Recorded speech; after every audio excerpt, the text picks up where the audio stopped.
Welcome back, young time travelers. I'm your host, and today we're jumping into an epic explainer covering a massive 5,000 years of Egyptian history. We're talking about one of the absolute oldest, most brilliant civilizations on the planet. Just picture it, a life-giving strip of water called the Nile River in Northeast Africa. It's surrounded by these rocky mountains, the Red Sea to the east, and this vast, dry Libyan desert to the west. And you know, this geography is actually super important because it kept ancient Egypt kind of hidden away from the rest of the world, which let this totally unique, magical culture bloom. So, are you ready to fire up the time machine and explore a land of mighty pharaohs, giant pyramids, and some seriously brave heroes? We're going to travel from the very first ancient kings all the way up to the birth of the modern republic. All right, let's dive right into this. First stop in the time machine, Section 1, Kings and Giant Pyramids of the Old Kingdom. Starting way back around 3150 BC, this is when mighty kings first built a unified nation right along the banks of that beautiful Nile River. Now, before this era, Egypt was actually split into all these smaller farming communities. You had Upper Egypt down in the south and Lower Egypt up in the north. But right around 3150 BC, this incredibly powerful ruler named King Menes stepped up. He actually brought these two separate lands together to create one giant, super strong kingdom. And get this, he even built the city of Memphis, which eventually became the absolute largest city in the entire world at the time. How cool is that? Let's fast forward a bit to 2550 BC. This specific year is a massive deal because it's the exact time period when three legendary kings, Khufu, Khafre, and Menkaure, built the incredible, massive pyramids at Giza. During this era, which historians call the Old Kingdom, Egypt just exploded with amazing new art, architecture, and technology. I mean, these towering pyramids weren't just big piles of rock, right? They were absolute marvels of engineering, and they are literally still standing today. Okay, let's spin the time machine forward to Section 2, the Mighty New Kingdom, an age of warriors. After the Great Pyramid builders, Egypt actually went through some pretty tough times. We're talking severe droughts, a loss of royal power, just a lot of chaos. But don't worry, Egypt bounced back and entered this fierce new time of mighty warriors. So, because Egypt had gotten a little weak, a group of foreigners from Asia called the Hyksos marched right in and took over the region in 1650 BC. They actually even called themselves pharaohs. But the brave Egyptians, well, they didn't just give up. By 1570 BC, strong kings like Ahmose I gathered a powerful army, completely defeated the Hyksos, and won Egypt back.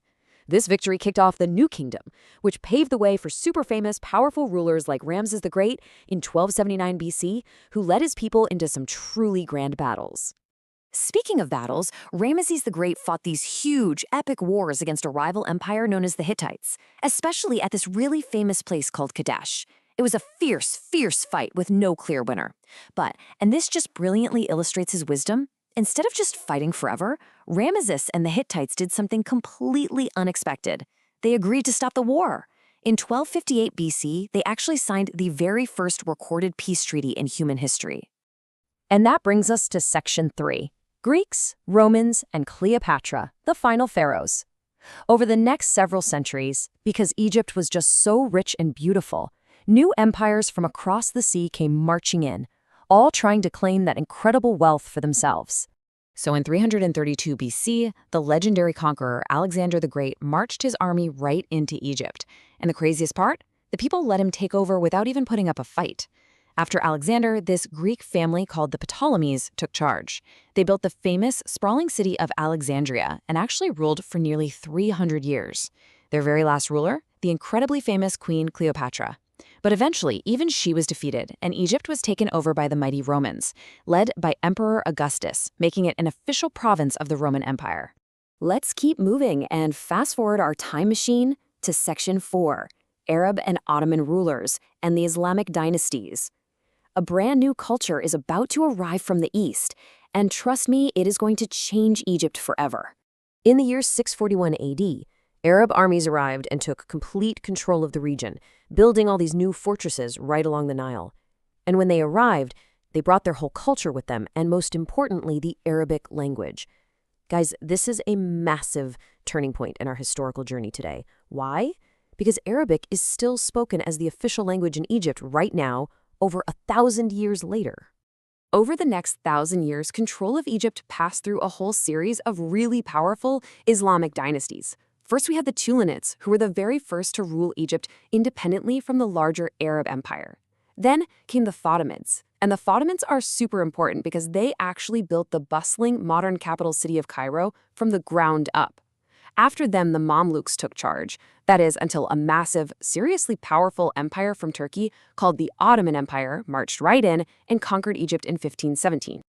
As our time machine zooms closer to modern times, we enter Section 5, the path to independence, marked by European control.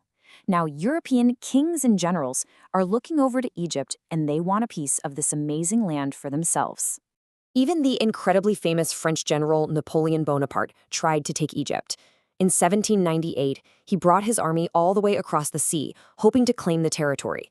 And he actually managed to land his troops and take the city of Alexandria. But that victory didn't last long at all. By 1801, Napoleon's forces were totally defeated and literally chased completely out of Egypt. Right after the French left, a very clever military leader named Muhammad Ali Pasha stepped up and took over in 1805. He essentially acted like his own independent king. He bought up land, completely modernized the country, and built this huge, powerful army.